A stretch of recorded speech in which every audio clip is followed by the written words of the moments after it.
everyone. Welcome to Vital Wisdom with me, Dr. Eli Camp. And today I've got an episode planned where I want to talk to you about the V's, vitality. I have a great case to go over. And I'm going to start us off today talking about the history of germs.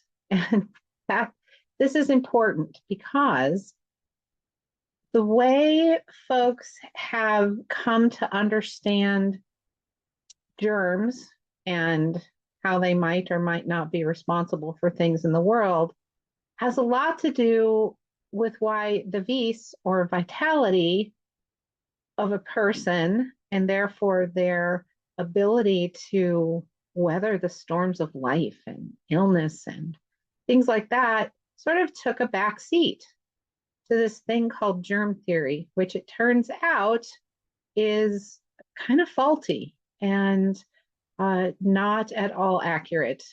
So, way back, the history of germs. Let's start there. There was this guy in the mid 1400s. Now, before the 1400s, we have to think about the Egyptians and the Greeks and even folks in Asia who have a long and vibrant medical knowledge history. And there are all kinds of ideas, and they used different words to describe things. So I'm zooming us forward to the 1400s because this is kind of the basis of how we see modern day medicine, regardless of the paradigm, starting about this time with things being documented and eventually microscopes being invented, and they could see things that you couldn't see with the normal eye, like the naked eye. So I'm jumping through and past probably some very important parts of history in how humans were starting to explore medicine and things like that. But in the mid 1400s, there was a scientist, his name was Geronimo Fracastorius. And he really began the modern day conversation of germs, explaining that there were entities that when they found suitable ground and animal heat, they would flourish. Now, this is very interesting because to me, that's the very beginning seeds of terrain therapy. Not that there aren't germs out there. So I'm not in the camp of doctors or practitioners who believes there's no such thing as a germ.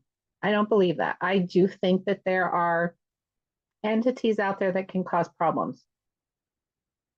But I think that's a smaller part of the picture, and that the terrain, the health of the body, the conditions that those particular germs find, that is actually more important. Anyway, Geronimo was followed by Leeuwenhoek, a Dutch guy in the late 1600s, and he made a microscope for himself. And he claims to have seen entities in his microscope in spit, right, in saliva. And he announced this and all of this stuff. We know likely now these are two very common bacteria that you find in saliva. And then in the late 1700s, there was a gentleman named Plensitz who postulated, without much evidence, right? He was reading older works and thinking as scientists think, and he had sort of this idea that maybe every disease likely had a causative agent. Well, Florence Nightingale, about 100 years later, promptly shred that idea to bits because that's not what you see clinically, right?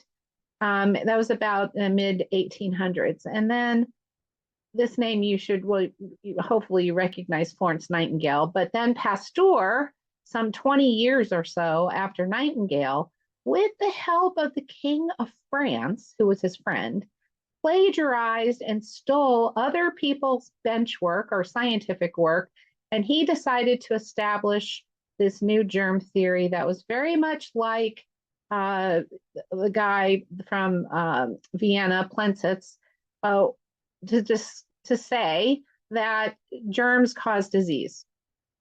And there was a mass marketing campaign. This was about the time when cows were starting to be inoculated. There's all kinds of facts to this story that's important for you to understand how this faulty germ theory came to rule the world. The perspective suggested that disease, infectious disease, resulted from exposure to particular microorganisms. And this meant that a person was perpetually at the mercy of microorganisms, which could cause death without any level of protection. And as a result, people became frightened to be around anyone who was sick for fear they might catch something. And many people willingly accepted this idea that vaccination was a way to save the human race. Okay, well, concurrently, at the same time, there was another theory of health that had been developing just as long, perhaps even longer. And today we call it the terrain theory. And this theory held that the internal environment of a person's body or any system, right? The health of the cells and the tissues of that system was the most important thing in determining susceptibility to illness. And that if a person had good metabolism, strong immunity, normal detoxification, that person was not as susceptible to disease as someone who was run down, malnourished, not detoxifying, under stress, etc. It's really interesting to me that prior to the existence of germ theory, from the time of Hippocrates, and even prior to Hippocrates, and we can see it in Chinese medicine, Ayurvedic medicine, it was widely believed that imbalances in the body caused illness and disease. And if unclean air, or something they called miasma, which is an old term describing unhealthy elements surrounding people, if that affected the body, it was because the body had a susceptibility or a vulnerability for that illness. Germs, as we call germs, consist of bacteria, viruses, fungi, and protozoa. These are germs collectively. There's 4 big categories. And of all the germs, only a very small number, less than 1%, are believed to be able to even make a human sick. And that's even if the human is susceptible. So today there's a huge divide, as you probably know, between germ theory and terrain theory, a huge divide between those camps. But there is a middle ground that has developed where terrain is acknowledged as likely the most important factor, but also considered as the level of exposure to germs, meaning the healthier you are, or the more vital, the better you fare, and the higher exposure of germs you can handle and weather before you show signs of infectious illness. And I'll tell you, if you want to read a really good book about germ and terrain theory, let me see if I can get this here. There's this book here. It's called Bechamp or Pasteur, A Lost Chapter in the History of Biology by Ethel Hume. You might really enjoy that. The ISBN number is 146-790-0125. It's really good. So, of course, it's clear that I am mostly in the terrain camp, but I believe that there is something to the level of exposure to something that you have. There's also the life cycle of certain germs. So if you look at any of the charts that are out circulating today, where it shows that a new flu or a flu strain comes out and it's very high incidence among the populations for a few cycles, and then it drops off. That is the normal pattern of how flu viruses seem to affect the human race. That would include COVID. Often, and it's not just flu, there's other infectious diseases that we have named that do the same thing. And it's very interesting. And if I can find a picture of this, when we talk about infectious disease, I will show you the charts. How most vaccines were introduced after the numbers had already started to flatline. And this comes from the CDC. I'm not making it up. I'm not pulling it from weird places. I'll show you the charts when we have that in an upcoming episode when we talk about infectious disease from the vitalistic model. So that takes us into vitality then, right? The V's. And how strong is that in someone? And we say, what is their vitality? So let's talk about that next. So as we're talking about vitality, since this is a very important part of keeping the body healthy, strong, and as resistant to not only infectious disease, but long-term health and avoiding chronic illnesses, there are specific traits that show vitality. You know, as humans, we know it when we experience it or see it in another person, even if you don't realize that you're seeing it. And for someone who knows to look for these signs, whether it's in someone else or in yourself, because remember, I believe we are our own best doctors, there are signs of the vitality that flows through us and is in us. And I mentioned these in an earlier episode. When we have someone whose vitality is strong, we see it in their eyes, which are bright and shining and clear. The skin is clear, and we have a robust complexion where, you know, we can tell that there's blood flow to the skin, and not too much, right, in any one area. The nails and the hair are strong and lustrous. Our muscles are toned. We have energy. We call it enduring energy. We sleep well. Our digestion is strong. And when we have strong digestion, we have good absorption and can use those nutrients that we're absorbing. We have bowel movements every day, and not too many, but the right amount. We have a stable and predominantly a positive mood. These are just a short list of things that help us know when someone is vital. And I observe these things as a practitioner when I am taking in a new case and evaluating someone's state of health and their vitality. In addition to the list I just gave, there's other ways to evaluate vitality. Here are some questions I ask my patients and clients to ask themselves before they come in for their first visit with me, so they can be thinking about their sort of state of health and the state of their vitality. I ask them, how often and for how long are you sick? Never getting sick is not a sign of health. As odd as that might sound, we want to see visible signs of a cold or a fever a couple of times a year. This is one way that we know our body is working and doing what it is designed to do. On the other hand, being sick all the time is a red flag, and that indicates our vitality isn't enough to keep us, to get us well, for our body to heal itself. With kids, I think about once a month, when they're down and out for about 24 hours, especially if they're hanging around other kids. Perhaps you see a slight fever or a little bit of low energy, but within 24 hours, all is well. They're back up and at it. And it might be less often, it might be once a quarter, but it's a few times a year. And adults, about once a quarter, same as kids, right? You're down and out, you need to bundle up and rest your body.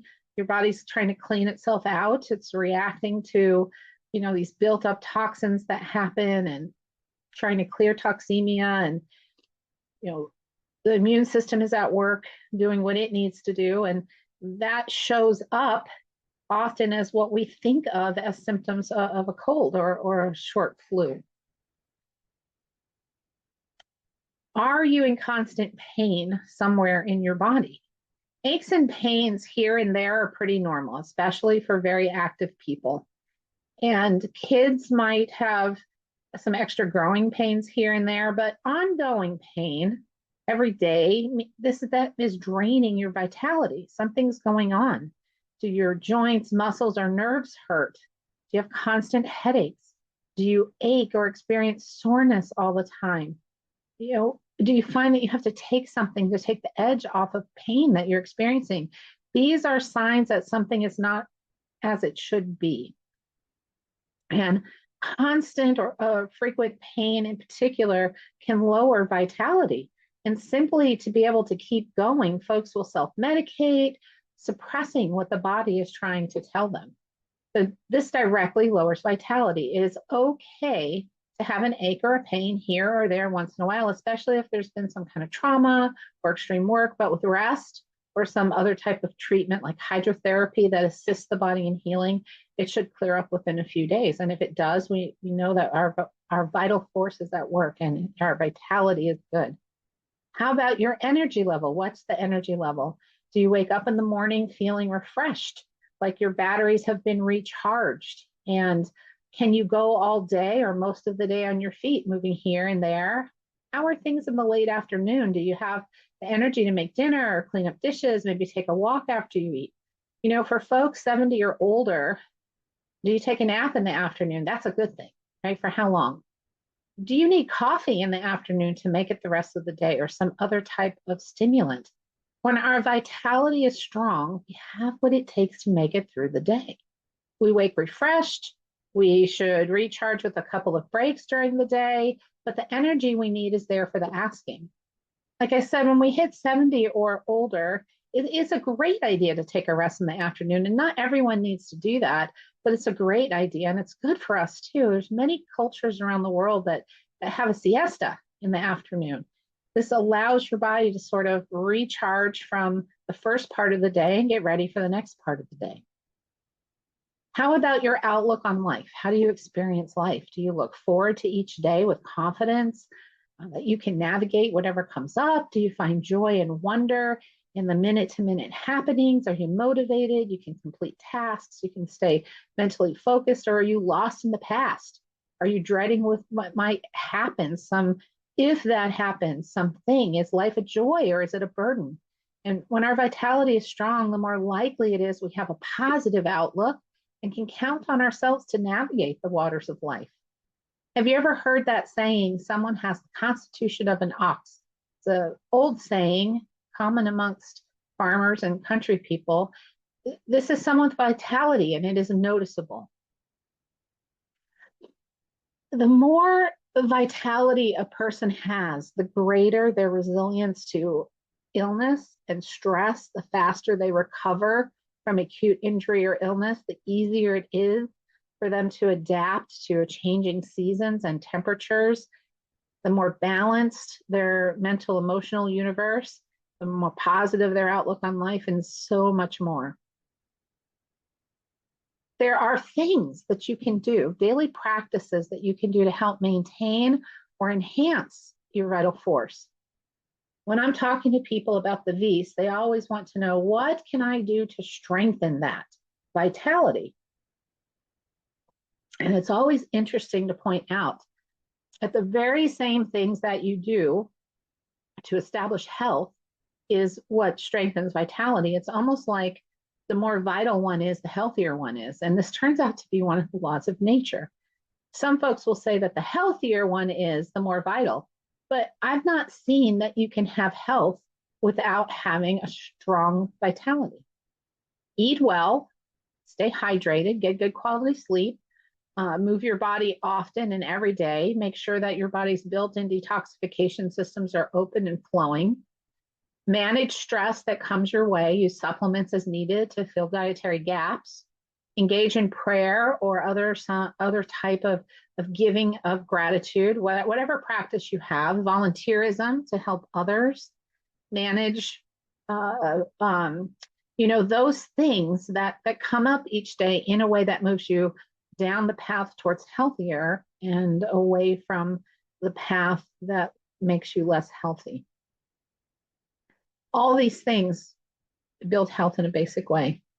To me, the vitality is a predictor of how healthy someone can become and how well they'll fare with infectious disease and how likely or unlikely they are to develop chronic disease. This is the vis. This is the vital force, that which animates us. This is our level of vitality. I promised you a case. This is a case of eczema.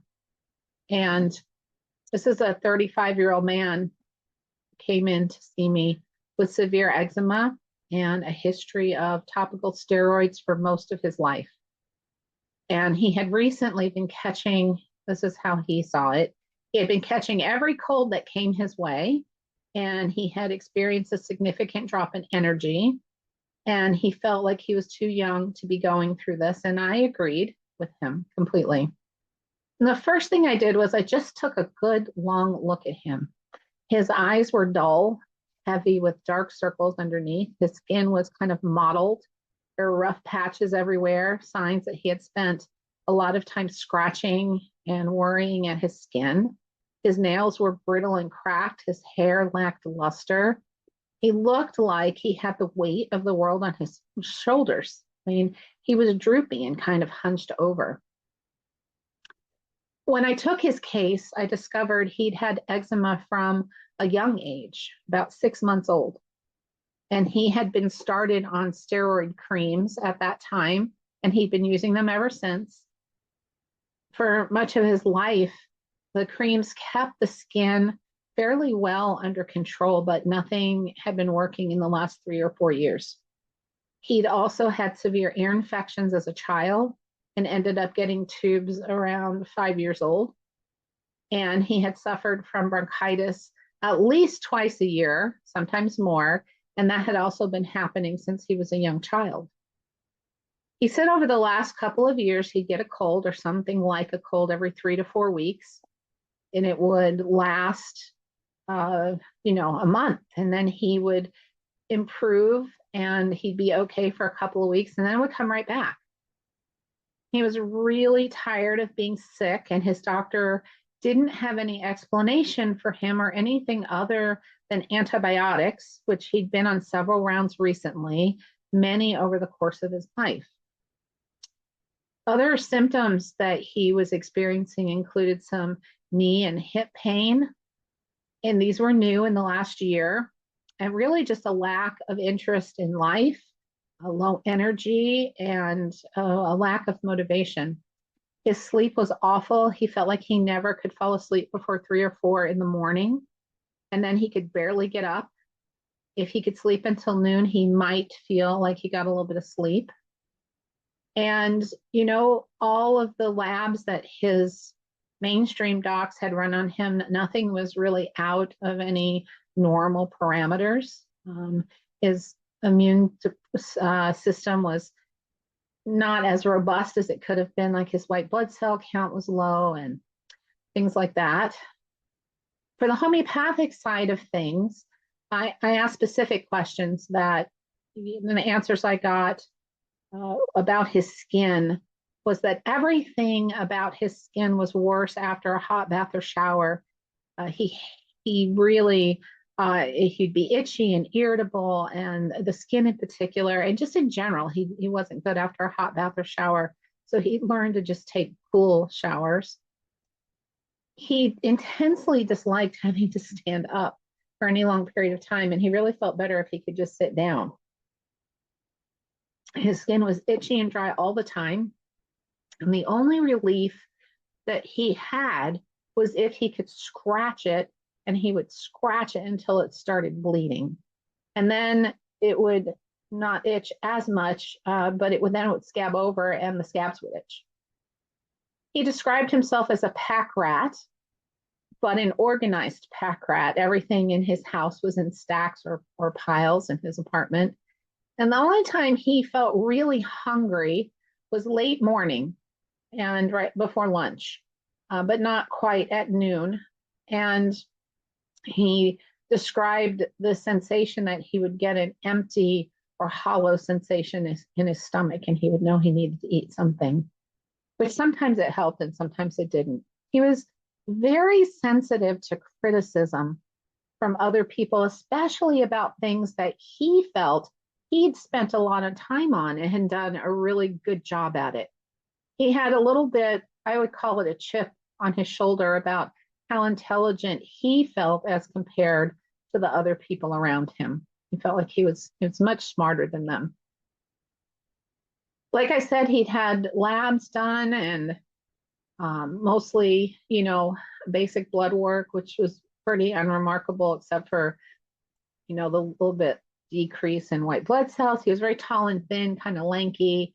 Uh, he was a mess. His clothes were a mess. It didn't seem he put a lot into his personal appearance. So what did I do? Well, I ordered a food sensitivity panel on him. I suspected dairy and gluten given the skin and the ear infections and the respiratory problems since he was a child. I also did something called a Carroll method because I had just learned about evaluating food sensitivities with this approach. And I sent him home with a probiotic because of his long time use of antibiotics and these, topical steroids, some trace minerals, homeopathic sulfur, and I gave him 30C. And I asked him to use a free online service called Chronometer, Chronometer, Chronometer, to track his diet for 2 weeks. I also asked him to drink nothing but water with fresh lemon squeezed in it, and gave him a guide about how much to do. And I asked him to stop all of his topical steroids. And I explained to him that he would get a flare up of the eczema on his body as the suppression stopped from the topical steroids. So we got his test results back, and his food panel, the first one, the food panels, the one that I had done for years, that test came back off the chart for gluten. And so I followed up with a test for celiac disease, and he was not positive for celiac. And the Carroll method revealed potato and fruit with grain was a problem for him. And in an upcoming episode, I'll talk about the Carroll method more in depth. So his first follow-up ended up being 3 weeks later. Usually I do it at 2 weeks, but it was 3 weeks.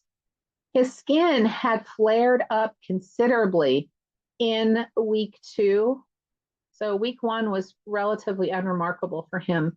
Week 1. Week 2, he started to get big patches of eczema all over, and early in week 3.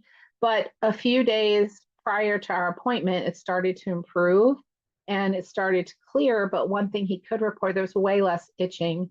And that was all the homeopathic sulfur. I attribute it to that.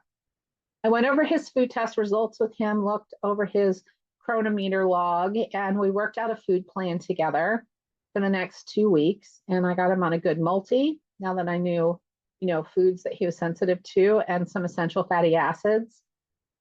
Asked him to continue the probiotic, the minerals. I had him continue the sulfur because in the homeopathic world, what I was seeing that he was reacting to that remedy at that strength. He wanted to try and do as much with foods as he could. So we talked about fermenting foods and kefir, and making his own gluten-free bread so he could save some money instead of having to buy it because it's very expensive. He asked me about that. We talked about his sleep, which was getting better by this follow-up. And I did a constitutional hydrotherapy on him with stim and gave him instructions for doing similar hydrotherapy without stim at home every other day. And to support his detox pathways, I taught him how to do a castor oil pack over his liver, and he was to do that in between the hydrotherapy days. We had several follow-ups, but I'm going to fast forward to his 3-month follow-up. And he had gotten a really bad cold that lasted, it was about 6 weeks in, and it lasted for 5 days. And I explained this was his body detoxing. He was learning my language and how I view the body and how I can tell a body is healing. At this 3-month mark, his skin was 90% clear. And there were a few patches here and there, no itching. He was very dedicated to taking his supplements, doing his, at this point, weekly hydrotherapies, his weekly castor oil pack. He was still fine-tuning his diet, but he was doing pretty good at it.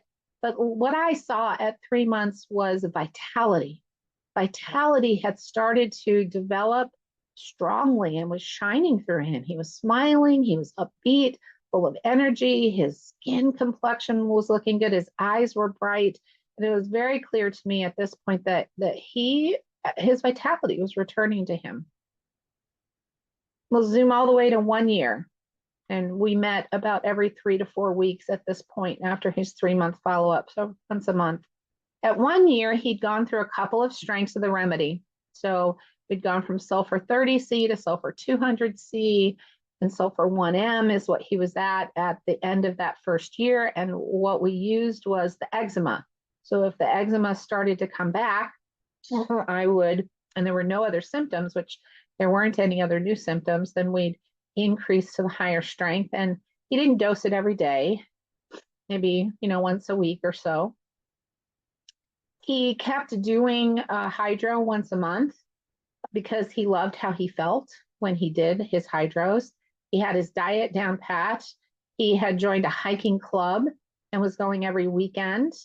He had cleaned out his apartment of all his piles, and he said that felt good. And he had recently started back at university and decided to finish up his engineering degree. He was motivated to get that done and do something. He had met a girl and he was dating. His skin was completely clear.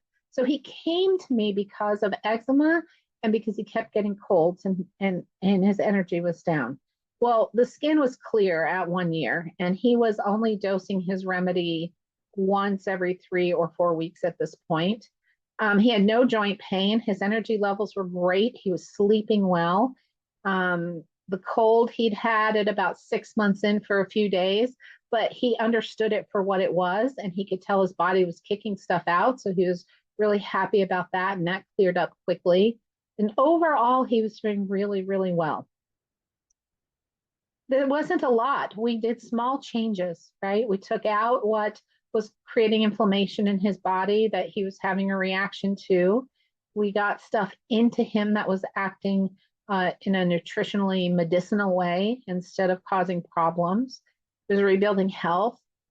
These changes assisted his body, and his body did what it's designed to do, just like it is for all of us. It healed itself.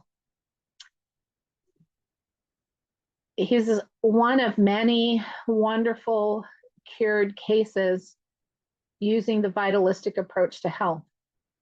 Next week, my episode will be answering questions that have come in, whatever else comes up before next week. So sort of a Q&A.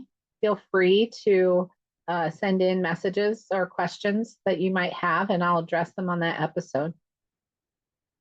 I hope all of you are finding your way using this information that I'm giving you to make some small changes in your life that help your body start to regain its health and vitality and start to self-heal.